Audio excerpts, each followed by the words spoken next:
Welcome to our 10-10-day live Q&A here with PSA President Ryan Hoge. Ryan, we're in your office today for this one. Brought everybody really into the fold here. This is kind of behind the scenes. We're officially behind the scenes. Yeah. Behind us, you can see my little bookshelf with some cool displays and things that we've graded and authenticated over the years. We got a lot of cool stuff to talk about. I want to talk about that jersey in a minute. Yeah, we'll get into that. So we've got some really fun stuff happening today. First off, we want to talk about what we have going on PSA wide here for 10-10 days. So we've got a couple specials running. We've got $10.10 off per card all day today for submissions at the Value Plus service level and above. We've got 30% off of new Collectors Club memberships for both of those. Code is PSA 1010 at checkout. We've got some exclusive PSA 10-10-day merch that's officially dropped in the team store. Hold on. Let me see if I can turn around around the back of the shirt. Back. If this one comes on, cool design. I think this is Dodger Stadium, right? Is that what we're taking inspiration from? I believe so. Here? Okay. Sure looks like it. Yeah. We've got the t-shirt. We've got the hoodies. We've got some sticker packs that are really cool that just dropped on the store today. That is store.psacard.com. 10% off site-wide today through midnight Pacific time.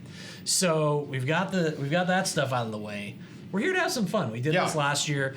1010's about celebrating the hobby, celebrating collectors, so like this is our second time doing it, but it's cool, and hopefully every year it gets bigger and bigger. Well, we made it a little bigger this year. We've got some fun stuff to show off, some new PSA product updates that are coming out. We've got some boxes to break. We got Panini One Football 2023. We've got Bowman Chrome 2024 Baseball. I know you're hyped for this one. What are we going to do first? So we're going to start with one of the mini boxes from Bowman Chrome. All right. Go to Panini One, back to the second mini box. We're going to be grading the hits from this, giving them away to people who submit questions here in the chat. Submit them now. We're going to be filtering through. We've got some pre-submitted questions. You may have seen us farming for those on social the last couple weeks. We'll be giving these away to people who got questions into the chat once the hits are graded. So we've got a lot to dive into today. This will be fun. But, while the room fills up a little more too, Ryan, I know we wanted to have a little bit more of like a State of the Union type address here at the top with some key items you wanted to speak to our customers and our audience about. So we're going to run through a few of those before we get into questions. So first off the bat, international expansion. We haven't really talked about it publicly yet, but we've got some updates coming for 2025. Yeah, so a bunch of these topics we hit sometimes when I'm on the podcast, and it's fun to kind of do it live here with everybody. So international expansion. This year was our first full year doing grading in Tokyo. Mm-hmm. We launched that facility back in July of last year. Business is doing extremely well. We're seeing customer growth month over month. Really happy with how things are going in that market.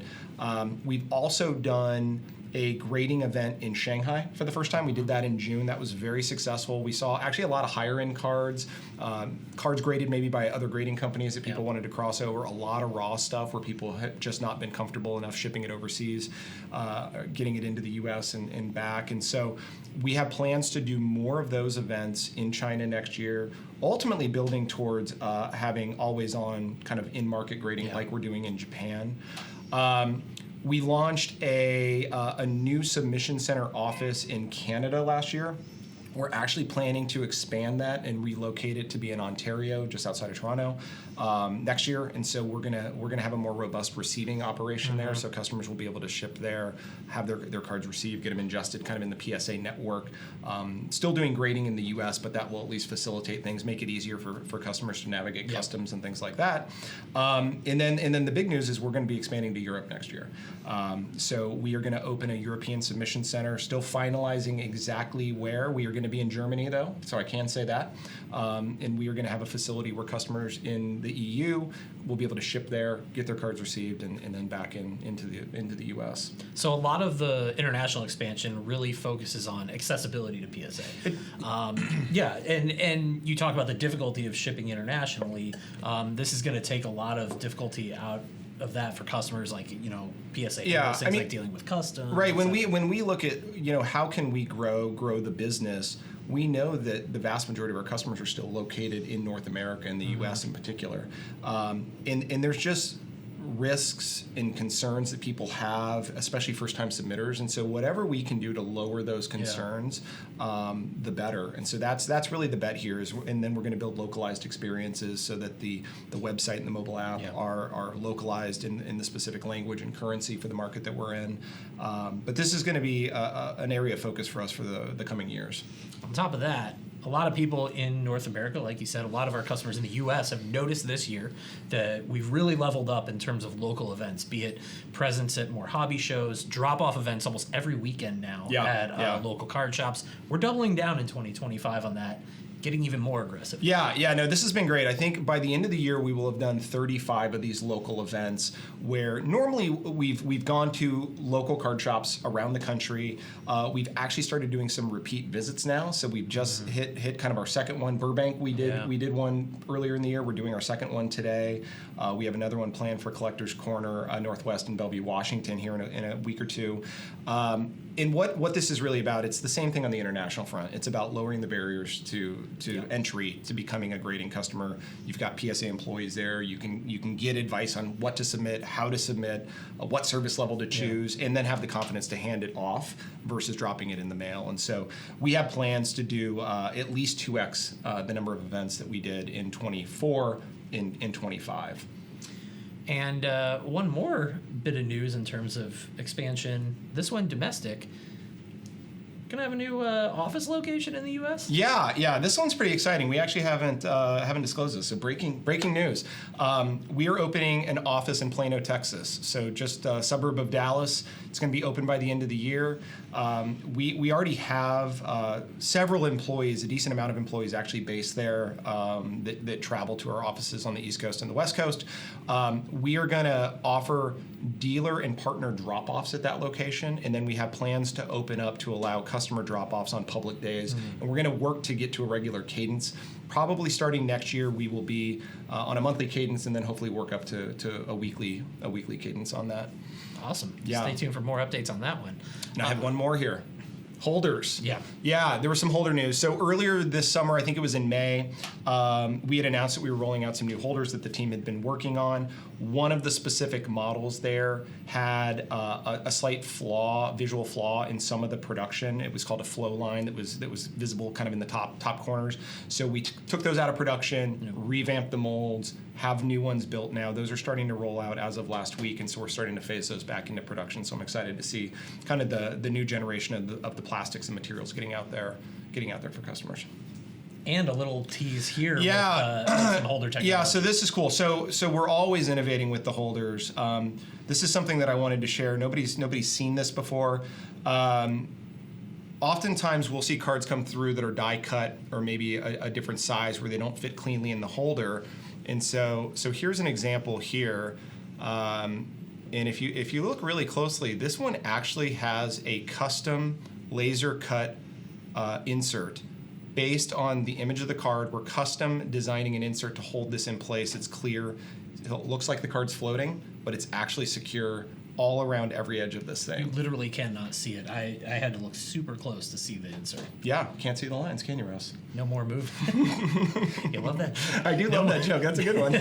No more floating of the card, potentially with the Mylars holding it in place. This is a big one. Yeah, there were visual aesthetics that we didn't like when we were trying to secure the card before, where it would be sandwiched between those pieces of plastic. It would kind of have a negative visual effect. And so this is some new tech. We've been working on this for a couple of years. It's really complicated as far as how we're doing it. It's software, it's hardware, it's freaking lasers. These are going to be rolling out in production with die-cut cards here in the next 2 weeks. So customers will start seeing this. And we should know, we know that is not Anthony Edwards. We do, yeah. Ignore the label. This is not Anthony Edwards. Just when we do test stuff, we want to make sure we're very clear it's not the real thing. So ignore that label. Focus more here on the card. On the inside. But yeah, I mean it is secure in there, and hopefully customers like this. And we're gonna start with the die cuts, and then there's other card sizes that we're gonna expand that to in the future. So a couple more quick items before we get into some viewer questions. First off is some updates recently that people were talking about regarding our terms and conditions. Some things that there was a little bit of confusion around, specifically around fees that could come into play soon or down the line regarding shipping guidelines and the way orders are packaged and shipped to PSA. So offer a little bit of clarity. Yeah. It always helps when you can have some plain English voiceover instead of the legalese. So we did update our PSA terms and conditions about a month ago. We sent email kind of notifying folks. There were two goals with that. One was to make it more readable. The terms and conditions had evolved over many years, and it was like stuff was not in clear sections. It was kind of hard to parse. So part of what we did with that was rewrite it and kind of group things together in a logical way so people understand, what happens when they work with PSA and what we're responsible for, what they're responsible for. And we did add a couple new things there. So one of the things that we added that people kind of caught on to that they were kind of questioning, hey, what's going on here? There was a specification around if you don't submit your cards to PSA within our set guidelines, you might get charged kind of a penalty fee associated with us having to do extra work there. And so specifically what that means, and I can tell you why we added that. We have invested a lot over the last 3.5 years to make our operations more scalable, more efficient, more accurate. A part of what that is the technology and some of the machinery and automation that we've built. So we actually have some specific machines at various parts of the grading process where we've designed them to handle, like, if you want to hand me one of those semi-rigids so we can see. They're designed for a semi-rigid holder like this to fit in the machine and work through that part of the process. So we have one, for example, at receiving where the cards get imaged for the first time. They have a little sticker that's applied to the outside that has its eventual cert number if it does grade. And that machine is designed to only hold this size. So if somebody sends something in a top loader, we have to have a person on our team in operations take that card out, put it in one of these. There's a time cost for us. There's a material cost for us. So what we want to do is have as many customers as possible for their orders follow those guidelines just so things keep running smoother for everybody so that everybody's orders are moving as efficiently as they can and they get back to customers. Now, that said, we are not going to impose penalties for thicker patch cards. Like, we know that those don't fit in here. You might have them in a one touch. That's totally fine. We're not going to do anything for even the higher service levels. This is really targeted at kind of the bulk specials and the bulk service levels where we have a large volume of cards coming in. So that's really the context behind that. We'll have more details about what that looks like, as far as the fees that might get charged here when we roll it out. But that's why we added that kind of clause and protection in the terms and conditions. And to clarify, it's not in effect yet. No, it's not in effect. We just wanted to put it out there to say, hey, we have the ability to do this, and we are going to roll out more guidelines, and we will start doing that at some point in the future. But I wanted people to know the reason behind it. And lastly, PSA Vault with the eBay integration, we have been up and running now for a few months. Yeah. It's really been a hit. What are a couple of the most impressive milestones you've seen so far, and what new features are coming out here pretty soon? Yeah, I mean, the Vault integration with eBay has really taken off like a rocket ship. We're about 4 months into it now. Every week, we're consistently averaging over 25,000 cards listed for auction. It's pretty awesome. We see it at all different price points, kind of the lower end, higher end. We've had multiple cards sell, north of $20,000 on our platform. Every week, there's more and more customers adopting it. We see kind of an interesting mix of where the cards are coming from. Some of them are coming, direct, where people are sending them to the Vault and wanting to list them. A huge chunk of cards are coming right from grading. So as soon as people have their grades, they're able to say, hey, sell this on eBay, start the auction at 99 cents, and then it's live very fast. We've shortened payout terms too, so I think we're as fast as pretty much anybody in the industry now. As soon as eBay gets payment from the buyer, we will pay the customer within 48 hours. So it's really fast, it's really easy. If folks haven't checked it out, I encourage you to try it. I think you'll be pleasantly surprised. Yeah. It's really easy and a good thing for customers. And then we're working on other features. The one that people are really excited about that we actually have, say, in the product saying coming soon, is the ability to list at fixed price. We're going to have that out by the end of the year.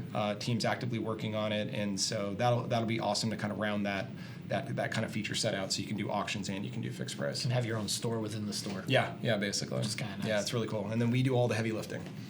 You want to rip some packs really quick? Yeah, let's do it. Give you a little break from talking shop. Totally. Hey, while we're opening this, so we got 2024 Bowman Chrome. We're going to rip one of the mini boxes here first. So there should be one auto per mini box, I believe. There should, and we might get some cool numbered cards. Yeah.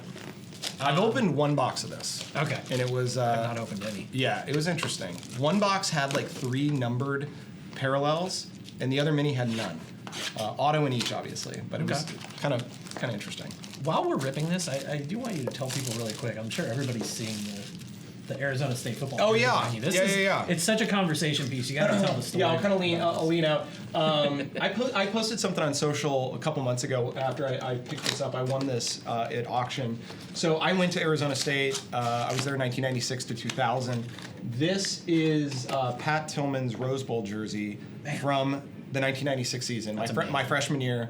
I went to every home game. Didn't go to the Rose Bowl. We were undefeated going into the Rose Bowl. Lost by 3 points to Ohio State, unfortunately. I watched the game at my parents' house in Dallas. But yeah, this is his game used jersey. It's since been photo match. This is also another new service that PSA rolled out earlier this year. So this is showing a photo from the actual game, and on the back of the jersey you can actually see a lot of the chalk marks in the wear, and there's actually some blood on one of the numbers.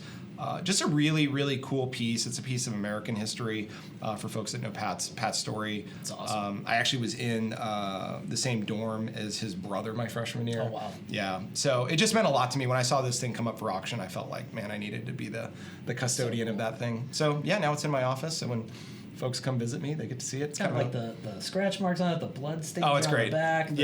The sewn-in shoulder patches are just amazing. I love the rose patches. Yeah, it's really cool. All right. Okay. We're going to get a mini box in here really quick. Again, the hits from this, we're going to grade them. If you get a question into the chat today, you'll be entered for a chance to win one of the hits that come out of this box. I might have the... What do you have? Do you have something already? I don't know. Some of the inserts are cool. I always like the Arizona Fall Leagues. The design on those makes me happy. Yeah. They're sunny, I like this one, the My First Bowman, where you got the images of guys holding up their first Bowman card. Yep. I think that's pretty neat. No, that's a pretty cool concept. That's my guy Kevin Alcantara from the Cubs. Yeah, that's even better. Topps has done a nice job with some of the innovation the last couple of years as far as the set designs. I don't think I have the auto. There's our guy Bobby Witt. Okay. Don't really know the prospects in this one very There's well. I got some education. I bought into a break, and I bought my Texas Rangers, and I did okay. They've got like 5 autos in this product, and so these guys are young. Bowman Chrome is the product where every year I'm just saying, take them, put them in a box. You look never back know. 5 years later. You never know. Yeah. So. All right. Did you get the auto or what? I got a really cool. Oh, those are cool. Dominguez. I like that. Okay. That's like, what is that, the 1998 It's design? 1998 Bowman Chrome design. This is awesome. We're grading this one. We'll be giving this one away. That's a sick card. So it's the 1998 Bowman Chrome design throwback of Jason Dominguez with the rookie badge. That is beautiful. Yeah, that's really cool. Leave that up now. I think I might have the auto here. I think you have to have the auto. It's the last pack, right? All It's right. a base auto. No.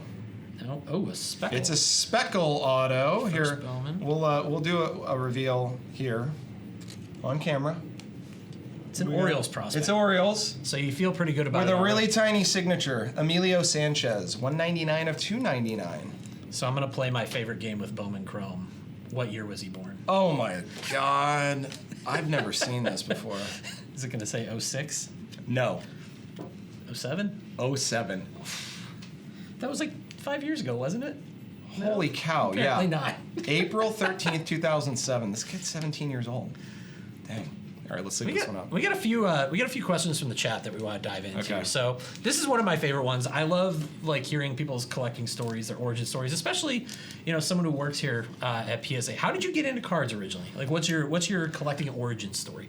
Yeah, so the first stuff that I collected actually was Garbage Pail Kids. Okay. In like 1986. I remember buying them at grocery store Jewel Osco.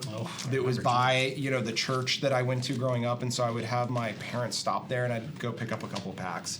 And then I quickly crossed over to getting into baseball cards, and so that was during the junk wax era. So I was buying like 87 tops, 88 tops, and then I collected really hardcore from pretty much 88 through 92.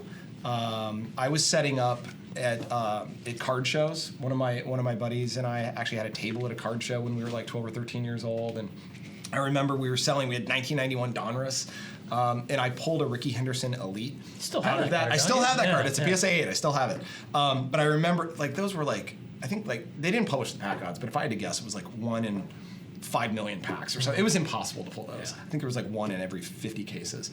Anyway, I got one, and so we had it on display in like one of those big, like 1-inch thick screw downs. And then we were selling packs. Like, hey, maybe you could get one of these. So I collected really hardcore. Would go to shows. Went to my first national in Arlington. Was that 1990? I think it might have been 1990. Okay. Yeah, in Arlington, Texas, because the record one was 91 when it was in Anaheim. And then as I got into high school, I kind of got out of things a little bit. Yeah, of course. Got back into collecting a little bit more when I was in college, Pat Tillman era. After eBay got going, so it was like 98, 99, I started collecting again. So I actually have a lot of cards that I bought a bunch of wax in Scottsdale when I was going to school from 99 and 2000. And then started working, got out of cards again, then rediscovered it in like 2012, and then have been kind of back collecting ever since. And so when I got back into it, I wanted to go back and like buy a lot of the cards I couldn't afford when I was a kid. So I bought a bunch of the vintage baseball stuff, and Jordan Fleer and things like that. What was your first card that you graded? Someone asked that.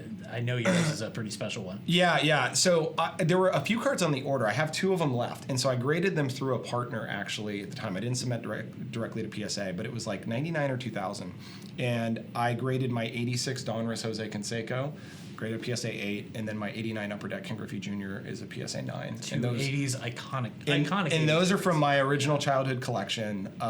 Still got them. They're old PSA holders with like a sticker hologram on the back on the outside of the case. And then it's funny, I can go look back at my first submission to PSA. It was like in 2012. And I can see how terrible I did. Like I didn't have the eye. I didn't know what I was doing, but I still have some of those cards. One thing that was funny, I had 2 cards from my childhood that it was an 87 Topps Barry Bonds and an 89 Fleer Ken Griffey Jr. that I kept in great shape. They both graded PSA 10s from when I was a kid. Still have them. What's your favorite set overall? I feel like I know what the answer might be, but that was a question here, and I always like that. 1975 Topps baseball. Yeah. The minis, the full size, love them. I have 3 uncut sheets framed at my house of the full size. I had a complete set of the minis that I sold about 5 or 6 years ago. I'm back kind of trying to build it again. I've got a regular set that I'm working on. Yeah, just something about that. I had a Robin Yount card when I was a kid from that set, and I just like the colors, and just you've got iconic rookies with Brett and Yount and Jim Rice and Gary Carter. Like you still got Hank Aaron in the product, Harmon Killebrew. It's really cool. What's a couple more here before we get to some of our questions that were submitted ahead of the chat? Favorite PSA 10 in your collection? Is it from that 75 Topps set? I don't have any 75 Topps 10s anymore. No, I had a few minis in my set. Okay. I had a few. Favorite PSA 10. I mean, just given what he's been doing the last couple years, I have a 2018 Topps Chrome Sapphire Shohei Ohtani 1010. Yeah, it's an awesome card, and like that one is really hard. I bought that thing raw on eBay. I don't know. I think I paid $500 for it. Right after the set came out. So I actually have a complete set of the Sapphires, and then I have the full set of all the rookies graded. That's awesome. I love that set when it came out. They used to be really affordable too. But yeah, I have that. I think our pop on that is still less than 10. Really, it's very low. Really rare card. And this is a really good one. So one of the coolest things PSA did all year, I thought, was the PSA Magazine promo with the new Pop Culture and TCG edition, the promo card with One Piece, Bandai and One Piece, the Monkey D. Luffy, the leader card that came with, I believe it was our July issue. Are there more PSA Magazine promo cards in the works for later this year and going into 2025? Yeah, that proved very, very popular. Yeah. Folks really liked it, and so we're talking to Bandai and other manufacturers about expanding the program. Nice. So yeah, stay tuned. We'll have more news to share there, but yeah, for sure. I don't think that's the last one we're going to do. Good. Yeah. That's good news. Yeah. So we're going to get into some questions that were submitted. Before we tried to field some questions for this ahead of time. We got some really good ones, so let's dive into a few of those. So we're going to start with a question. This came on X from Guillaume Hesnot. What's the future of the PSA Set Registry? We get this question quite often. Yeah. There's been a lot going on kind of behind the scenes working on it. What's cooking there? We love the Set Registry. Yeah. The Set Registry is not going away. I want to get that out there first and foremost. As folks have imagined and they've seen, we've been investing a lot in technology and other parts of the product experience, like our mobile app, the website, a lot of our grading operations. We have focused on trying to make the Set Registry more stable initially, and we've done that. Performance of it has gotten better. There's some stuff we're doing right now to make administration easier so we can get through more sets when we have set requests come in. We just recently reopened set requests for people that are asking for new ones to be created. And then the team has really cool ideas and plans around how to evolve it and take it forward in the future. So stay tuned. I wish we were able to go faster on all of that, but we're definitely committed to continuing to invest there. This was a good one. Maybe one of my favorite questions we get pretty regularly about PSA. This came from Yorkshire Card Collector here on Instagram. Is pop control a thing? I know the theories are out there. Yeah. Is it a thing? No, it's not a thing. I mean, and we're not just saying that. no, plain as day. It's not a thing. Oftentimes, the graders have no idea what the population is of a card. I mean, they're grading it on its merits. Yeah. We have clear guidelines on what constitutes a certain grade, and they're making sure that the card meets that criteria. But yeah, there's no active pop control going on. So here's a good one. This came from Peak Dat Chew, a creative username on Instagram. What other collectibles does PSA plan to grade in the future outside of cards? And go figure, we got a pretty interesting one sitting right here. Yeah. We've teased to this coming. This is going to be big news when it drops. It's coming in 2025. Dive into it. Yeah. Okay. So we announced comics. This is like the next category that we're moving into. And what I'm showing here, actually, we announced this in July, saying, hey, comics are coming in 2025 along with magazines. So we have a different holder for magazines. We don't have an exact date that we're saying we're going to go live, so stay tuned. We'll share more news in the coming months. But what I wanted to show here, this is actually our updated label. We actually got some feedback based on the early prototype holders that we put out there with the KIF collaboration. Took some of that feedback in, refined the layouts, the fonts, the information that we're presenting. So this is the current version of this. We're going to have more news to share and some things on display at New York Comic Con in a couple weeks. So if folks are in the New York area, please check us out. But this is our next big category. I think it's going to be really fun. Awesome. And I'm equally excited about magazines. Yeah. So things like, these are sitting on top of our PSA magazine. Those will fit. Sports Illustrateds, that'll be really cool. Even my old Beckett's. I have all my old Beckett's when I was a kid. I'll love to get those in a holder. I'm just sitting here reading this ad on the back for a James Bond and computer game. Whoa. Yeah, that would definitely not fly today. Yeah. You definitely wouldn't be. There you go. Folks want to see what we're looking at here. A little aggressive. This is from 1988. Okay.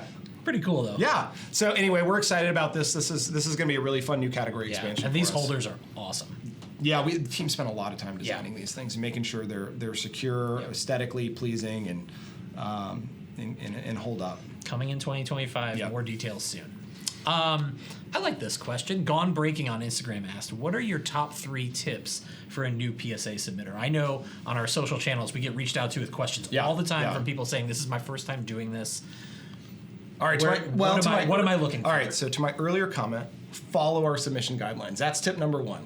So we have lots of good collateral on the website. We're going to have some videos, things like that. Like just follow what we say as far as how to package them, what holders to use, things like that. The second thing that I would say is look at your cards front and back under a light in a darkened room.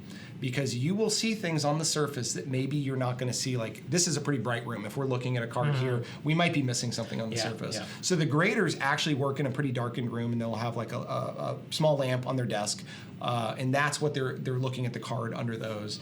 And that's where they're able to see certain flaws that maybe people don't see otherwise, especially the back. A lot of people forget to look at the back.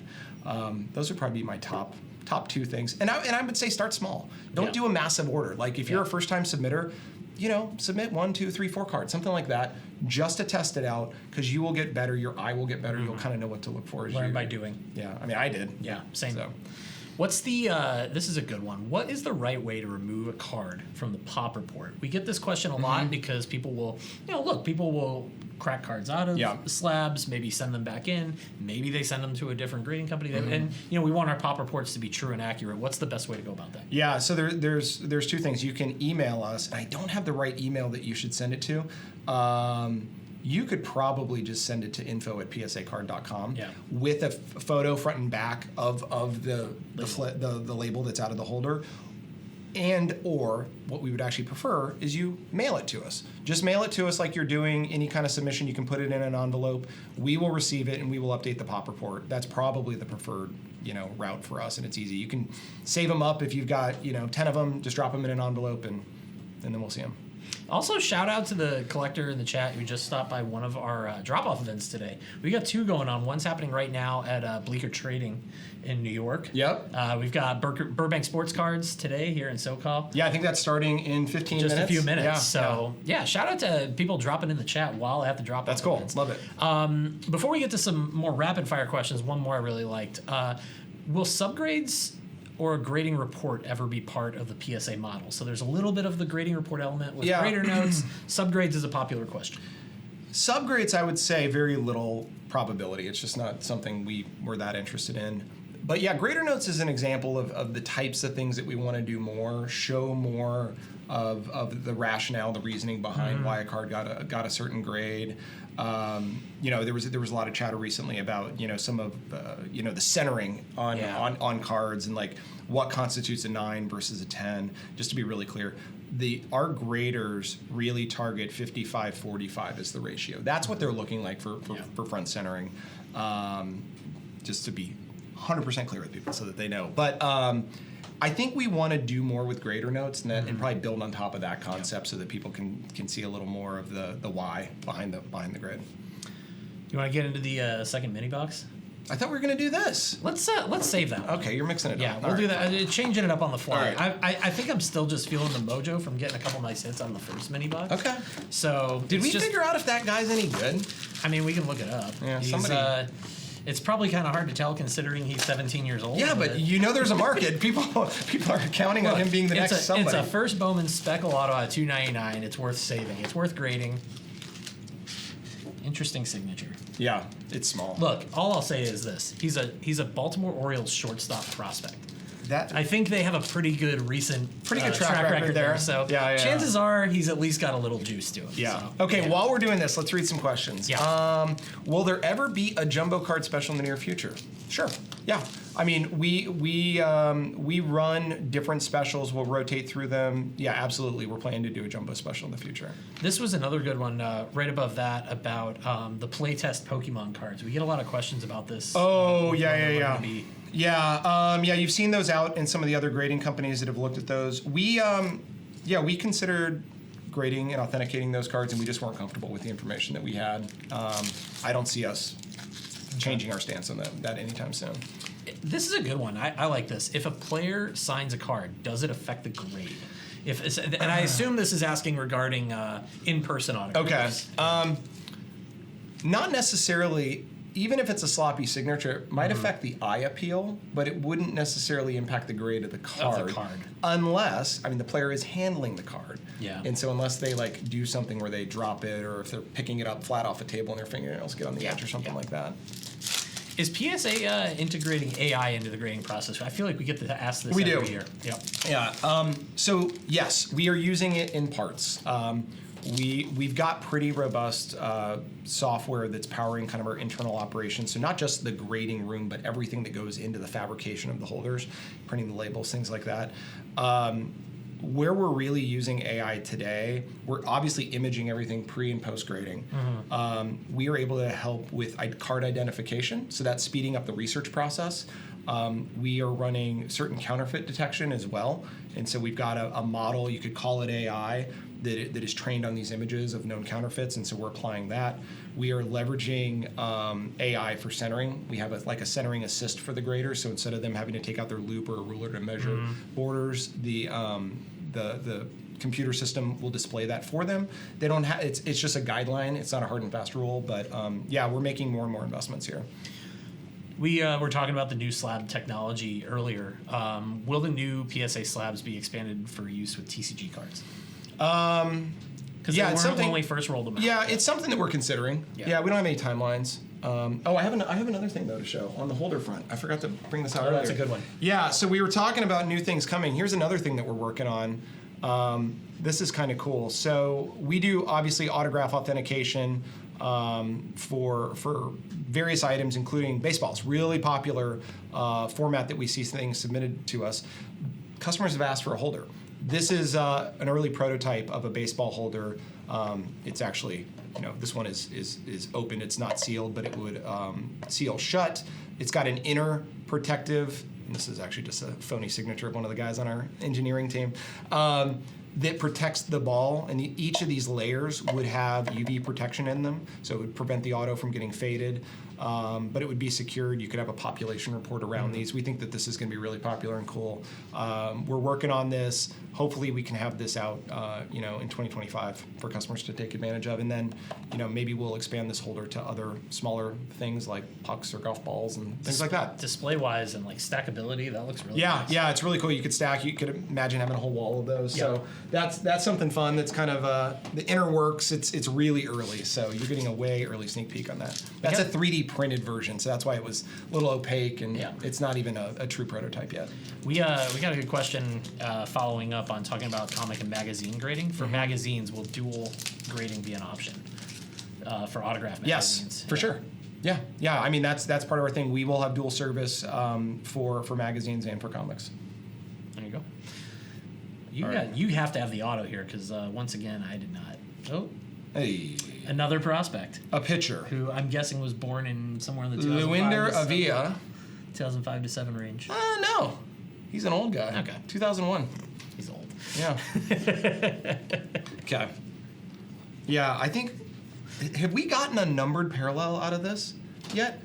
The first auto was. No. I had a pink out of 299. Okay, all right. Can't remember who that was of. Did you? Colt Keith. You didn't get anything? No, not wow. really. Okay. Got a Jackson Churio base rookie, which is not. All right, we can sleeve that one up. The chat does not think we're live. Really? That's interesting. What do you want to know? You want to look at my watch? I mean, my watch has the time on it. Yeah, I mean, it says it is 10:49. There it is. Can't lie. I also like this since we're at that time of year. What is PSA doing to address election fraud? Oh, yeah, I'm staying out of that. We talked about grader notes a little bit. And you Hold talked on, what about about this other question, though? I like the coolest card question. question. Come back to that before Sorry, we break. Fine. There's a method to the madness, I promise. No, with grader notes, we mentioned that it's been rolled out at express level and above. Is there a plan or a roadmap for that to come out for lower service tiers? Yes, we want to bring it to lower service tiers. I don't have dates or how we would do it. It might be an add-on option that you could do for other tiers, but. Yeah, the team's getting comfortable with it now. Yeah. We obviously, it adds an extra step as far as having to write up that grader note. And so when you're grading as many cards as we are, we're cognizant of slowing things down too much. But I think the grading team is handling it well. And so, we would like to bring it to other service levels. Now we get to the fun one. Okay. We asked about the first card you ever graded. What's the coolest card you ever graded? Like, what's the one that you got back and you were just blown away by the result, how it looked in the holder? This one I had to think a little bit about. So the coolest card that I probably graded, it obviously had to be a raw card. And so I picked up at a card show in Seattle when I was living up there. It was back in 2015.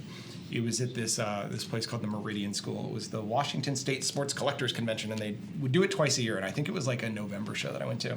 And there was a dealer there kind of a old school dealer. I think he was from the Portland area, and he had a ton of 1948 Leaf raw cards, including a Jackie Robinson. And I never owned any of those, but I collected Hall of Fame rookie cards. And so I took a chance buying this raw Jackie Robinson. I had a feeling it was real, but I wasn't sure. It was really nicely centered. I had a little bit of wear on the corners and things, but the print quality looked great. Anyway, I graded that and ended up grading a 4. Real deal. Really Still have it in my solid. collection. Yeah. Eye appeal on that's awesome. I don't know. I think it's just kind of fun when you maybe take a chance and you know, an iconic card like that. And it was fun. So that was almost 10 years ago. Back to the serious stuff. This is a question I figured we would get because it's been a topic for a good portion of this year, but on the card cleaning policy. Yeah. You know, obviously this was something we talked about quite a bit in the summer months. PSA's current stance, kind of a refresher on that. Anything that's kind of changed in recent months? No, I mean, again, going back to the terms of service, we had more explicit language about this. I mean, policy's pretty clear. Like, don't put chemicals, wax, that sort of stuff on the card. Just like knowingly don't submit altered cards. Yeah. Like, we are giving kind of the rules, and does it mean we're going to catch everything? No. Oftentimes, and you've seen this before, like there was a recent thing where, you know, we will see stuff brought to our attention on social media that's the evidence that we need. And then we reserve the right to change our opinion on a card if we get information about it.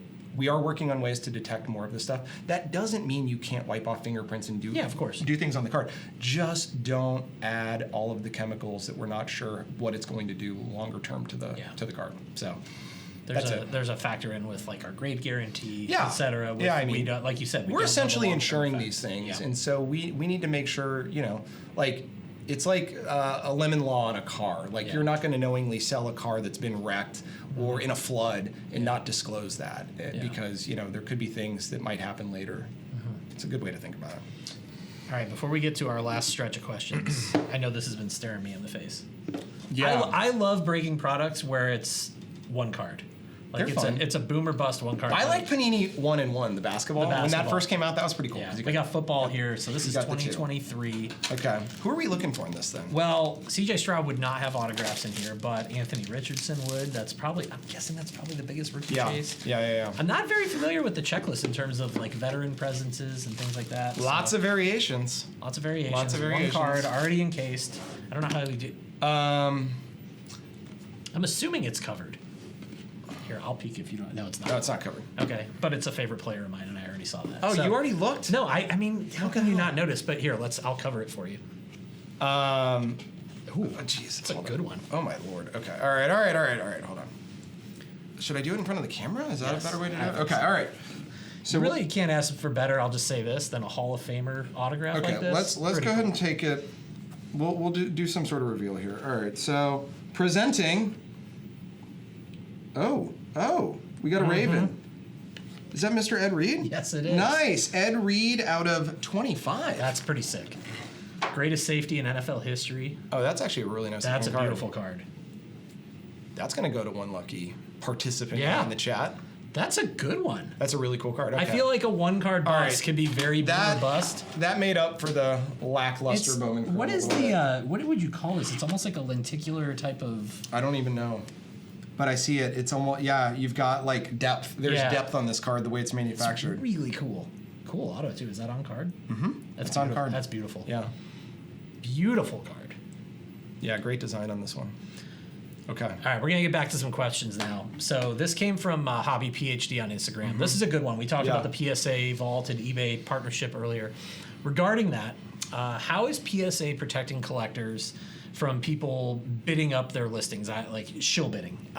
In other words, are we doing anything to make sure these people are essentially caught, banned, et cetera? How are we handling this? Yeah, we're collaborating super closely with eBay on this. We're sharing information about the customers. We're comparing lists, and so yeah, we're actively monitoring this.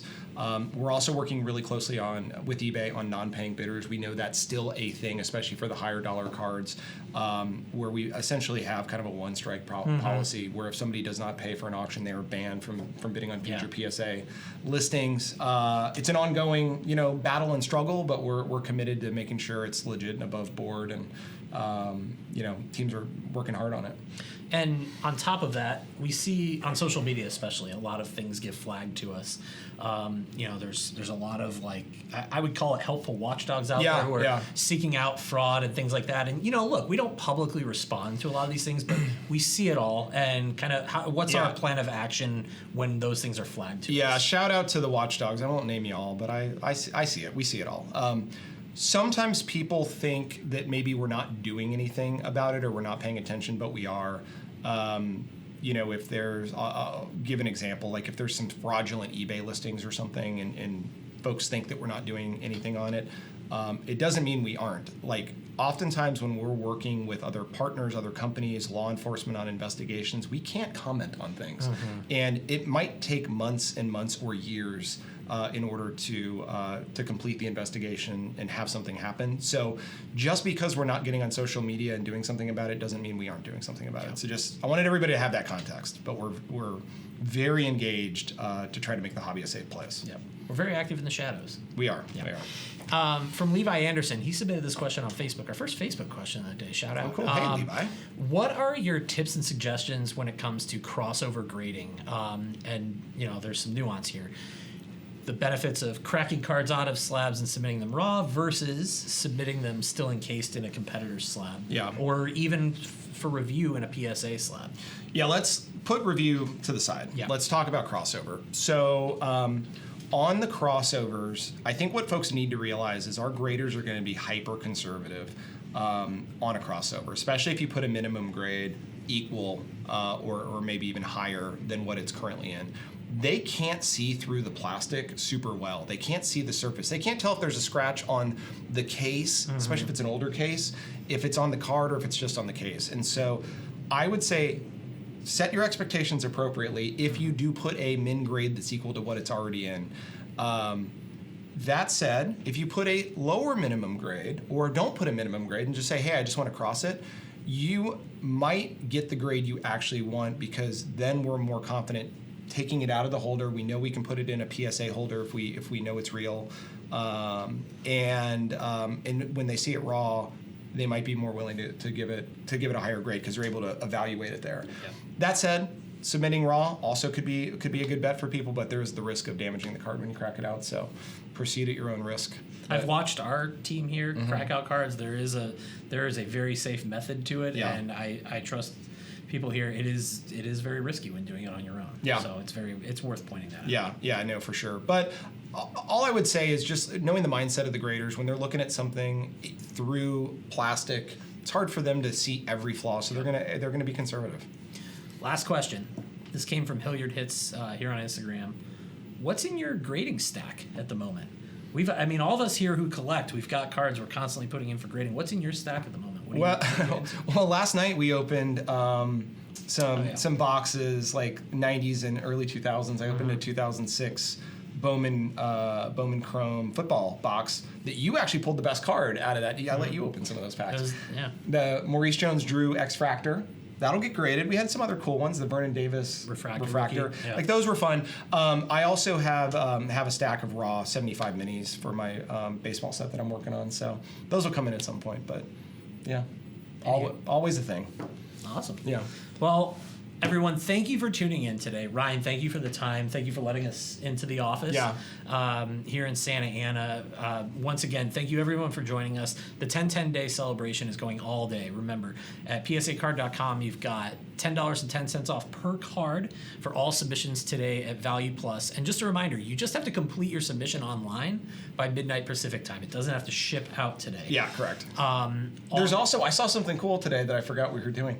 In the mobile app, if you go to the PSA mobile app, there's some cool branding in there. So if you got the PSA mobile app on your Android or iPhone, check it out. Kind of cool. specifically in Slab Studio. If you want to show off some of your graded results, we've got some 10-10-day branded backgrounds that you can access today. We've got giveaways going on social, here on Instagram, over on Twitter /X, whatever you want to call it. We're giving away some really nice PSA 10s all day, so be sure to be checking that out.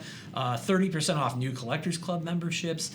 So to access the pricing specials at PSA Store or at PSAcard.com, the code is PSA1010 at checkout, and of course store.psacard.com.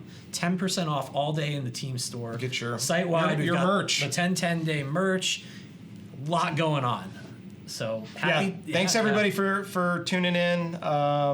Take advantage of some of these deals and happy collecting.